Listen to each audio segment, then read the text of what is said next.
রামচন্দ্রের মূর্তি নির্মাণকে ঘিরে ফের অশান্ত বাংলাদেশ। কট্টরপন্থী ইসলামী সংগঠনের হুমকির মুখে মূর্তি তৈরির কাজ স্থগিত রাখতে হচ্ছে বলে অভিযোগ।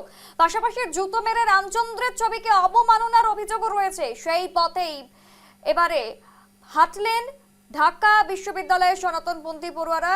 তারা কিন্তু একেবারে ক্ষোভ উগরে দিলেন, মশাল মিছিল করলেন। তারা অবিলম্বে মূর্তি তৈরির কাজ শুরু করতে হবে বলে দাবি জানানো হয়েছে। ঢাকায় হিন্দুদের প্রতিকৃতি অবমাননার বিরুদ্ধে মশাল মিছিল করলেন তারা। প্রতিবাদকারীরা 72 ঘন্টার মধ্যে অপরাধকারীদের গ্রেফতারের দাবি করেছেন। বাংলাদেশের গাইবান্ধার পলাশবাড়িতে রামচন্দ্রের একটি 81 ফুট উঁচু মূর্তি তৈরির কাজ শুরু হয়েছিল। নির্মাণ কার্য সম্পূর্ণ হলে বাংলাদেশের মাটিতে সেটি রামচন্দ্রের সর্বোচ্চ মূর্তি হিসেবে গণ্য হতো। মূর্তিটির নির্মাণ কার্য 80% সম্পূর্ণ হয়ে গিয়েছে, কিন্তু সরকারি নির্দেশে মাঝপথে মূর্তি নির্মাণের কাজ বন্ধ হয়ে যায়, এমনটাই অভিযোগ।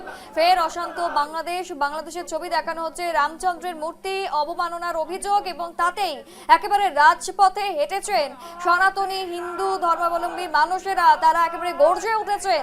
আবারও কার্যত খানিকটা অশান্ত বাংলাদেশ। ছবি দেখানো হচ্ছে, মশাল মিছিল করা হয়েছে রামচন্দ্রের মূর্তি নির্মাণে কাজে বাধা দেওয়া, এবং সেই কাজে বাধা দেওয়ার অভিযোগেই একেবারে রাজপথে নেমে হুঁশিয়ারি দিচ্ছেন সনাতনীরা।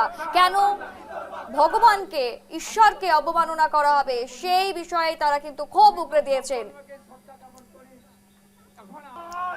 আবারও জানিয়ে রাখছি যে খবরের দিকে আমাদের নজর। একেবারে যেই ছবি আপনাদের সামনে তুলে ধরা হচ্ছে, বাংলাদেশের ছবি তুলে ধরা হচ্ছে, যেখানে ইতিমধ্যেই জানা যাচ্ছে যে প্রভু রামচন্দ্রের প্রতিকৃতিতে নানান রকম অবমাননা করা হয়। সেখানকার এক শ্রেণীর মানুষ এই অবমাননা করেন, এবং তাতেই কার্যত রাজপথে নেমে প্রবল পরিমাণে বিক্ষোভ প্রদর্শন করেছেন সনাতনী মানুষেরা।